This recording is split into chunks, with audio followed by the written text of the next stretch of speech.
হ্যাঁ,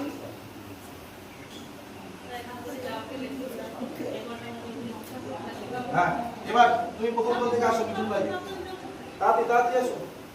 আচ্ছা দেখো তো মূল কোনটা, দেখিয়ে নাম লিখতে হবে। বাসে দেখো মূল উপরে থাকে, মূল থাকে সবার নিচে। যেমন একটা বাড়ির খুঁটিগুলো কোথায় কোথা থাকে সুশান্ত ভাই? বাড়ির খুঁটিগুলো কোথায় কোথা থাকে? উপরে না নিচে?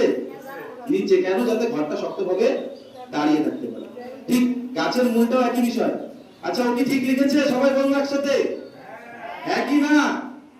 বা হাততালি মিঠুন ভাইয়ের জন্য জোরে। এবারে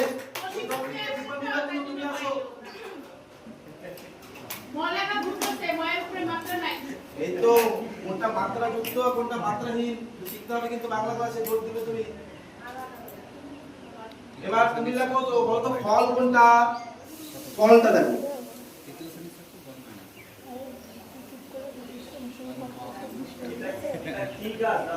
আচ্ছা দীপান্বিতা বন্ধু তুমি বলো তো এটা কি ফল দেখতে পাচ্ছ?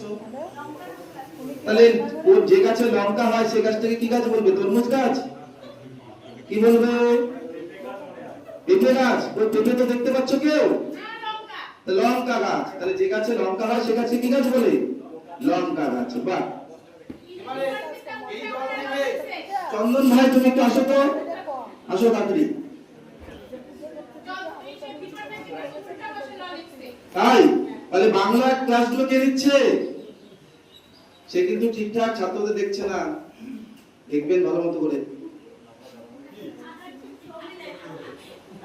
তুমি দেখো ফুল কোনটা? ফুল, ছোট্ট একটা ফুল দেখা যাচ্ছে, বলো তো।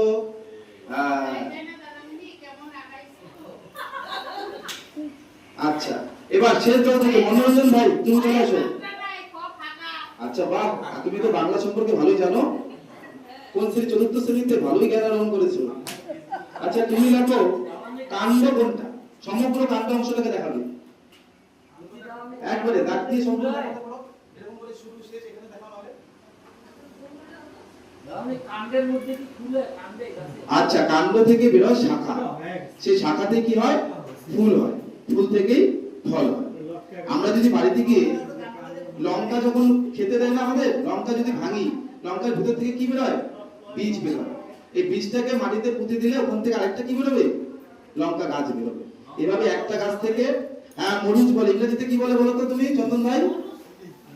ইংরেজিতে কি বলে? চিলি। আচ্ছা চিলি নামে একটা দেশ আছে, আমরা কি শুনেছি? আচ্ছা কোন বইয়ে পড়েছি দেশের সম্পর্কে? ভূগোল। ভূগোলে তো গাছ সম্পর্কে পড়ায়, বনভূমি, জঙ্গল।